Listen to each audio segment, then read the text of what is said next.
I'd like to welcome you to our event this morning, the official launch of the Federation of Women Entrepreneurs in Kenya, also the local Kenya chapter of the Comesa Federation of Women in Business.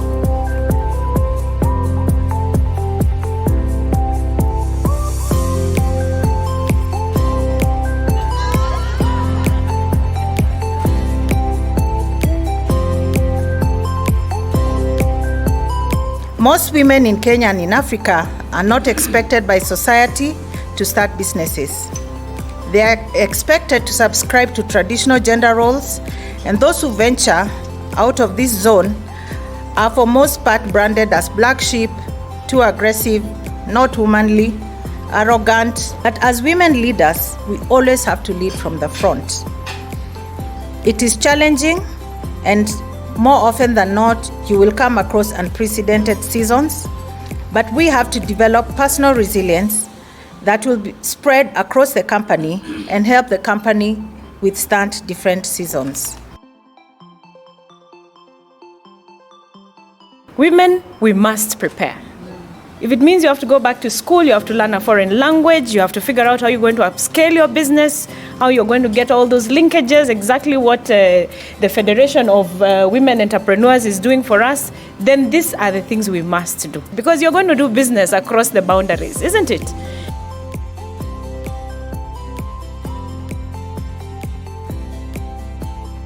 One of the things that holds women back a lot is the imposter syndrome. This feeling like, do I really belong? I hold myself back.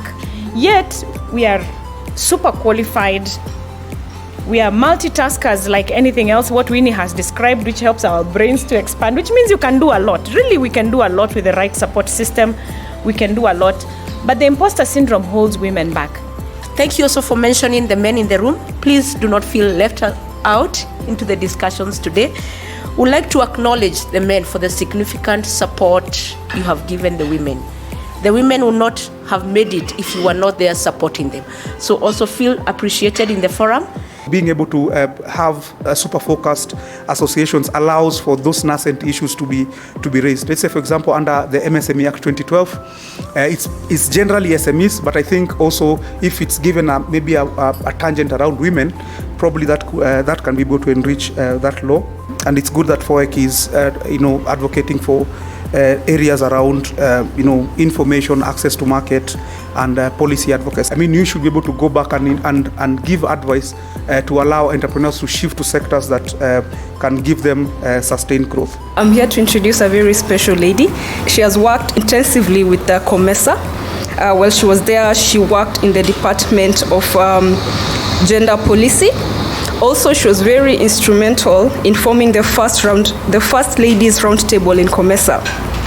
The activities that are being implemented and supported by African Development Bank, by EAC, by any institutions are actually benefiting the rural women. If Maasai women are selling their milk, and the goat milk is the best at the moment, what is it that the banks are going to do to support the initiative of the women? In Meru, you saw when we went to Kirdi, they are making sanitary towels for banana leaves. How can we increase that production? How can we be able to work with the devolution system to ensure that wherever there are bananas, our ladies are not going to suffer? They can be able to come up with sanitary pads and link up with the school system. It is happening. We are committed to SME finance, but we're also committed to financing women through solving the obstacles that disable them from accessing finance. With the partnership we've had with Mr. Miti and the colleagues at COMFWB for the last 2 years, we received €100,000 as seed capital from Comesa through their partnership, and they tasked us to set up a guarantee scheme. The future of Africa indeed is in the hands of women entrepreneurs. And even the statistics at Comesa level, they are sure that 70 to 80% of regional trade is mainly facilitated by women. We are recommending our chapters for the creation of these institutions that will provide the necessary capital on the ground, and to also look forward to our chapter here to have a similar outfit in the coming years. Why would you not want to empower a woman? A woman is a community, yeah? A woman is life. We give birth to children, we nurture them, and the ideas that we have to help others. She leads, as they say, and we are women. And as women, we want a piece of that pie. This is a big opportunity for us women. We are the biggest producers at every level. I don't know about the rest of Africa, but in my country, 80% of agricultural production is actually done by women.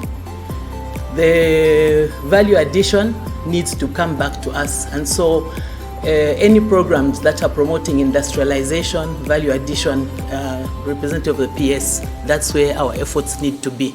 And I want to say, including the political arena, we need to be at the table. In fact, we've stopped asking to be at the table.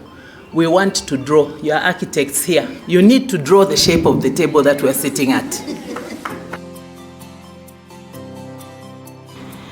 How do we now stand out as Fowek? What strategies do we put in place to actualize Fowek objectives? Very nice objectives. We talked about information dissemination. We talked about networking and business growth. We talked about mentorship and training. How do we now get these women in Fowek to know about all the programs in COMFWB and to network with the other women around Africa? With these remarks, I wish to declare the Federation of Women Entrepreneurs officially launched in Kenya.